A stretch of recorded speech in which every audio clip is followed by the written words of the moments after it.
Alors, je vais faire un petit coup au mariage et je vais faire des vidéos comme ça quand j'aurai l'opportunité.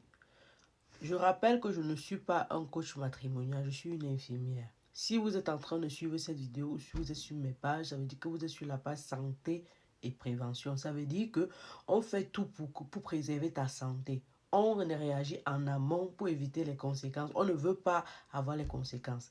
Ceci dit, je fais tout pour que ta santé mentale surtout soit préservée. Parce que c'est ton cerveau qui commande ton corps. D'accord. Donc, avant de se marier, la chose primordiale à faire, c'est de prier si tu es chrétien. Seigneur, s'il te plaît, montre-moi la personne juste avec qui je devrais me marier. Pas parce que Dieu va te donner la personne la plus riche au monde, la personne la plus belle au monde, la personne je ne sais pas trop quoi.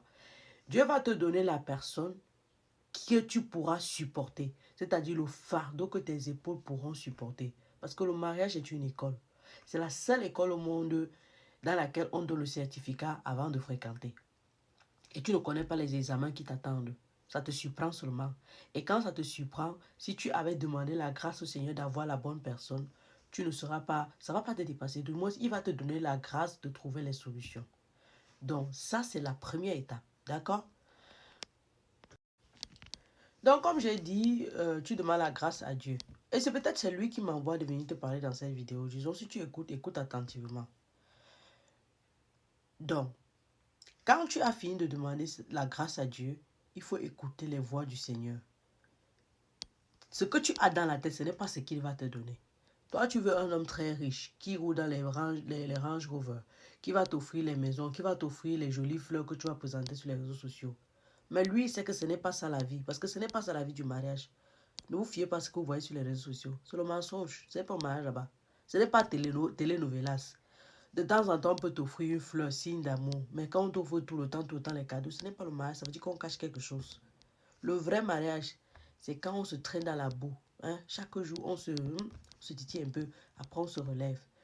Donc, vu que c'est Dieu qui donne, je vais citer quelques caractéristiques que tu dois pouvoir identifier pour savoir si tu es dans un bon mariage ou dans une bonne relation, ou alors pour savoir que si c'est la bonne personne.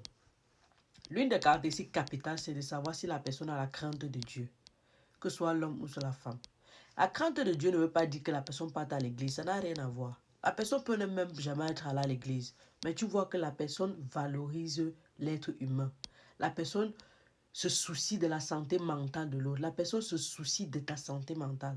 Ce n'est pas l'argent ou alors ce que tu apportes ou ton physique qui est le plus important, mais c'est ta valeur humaine qui compte aux yeux de la personne.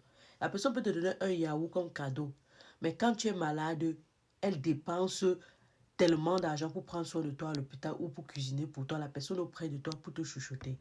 C'est ça l'amour, c'est ça que tu dois chercher. Ça c'est en partie une. On se voit dans une autre vidéo pour parler des caractéristiques. Est-ce que tu es avec moi? Pardon, partage alors.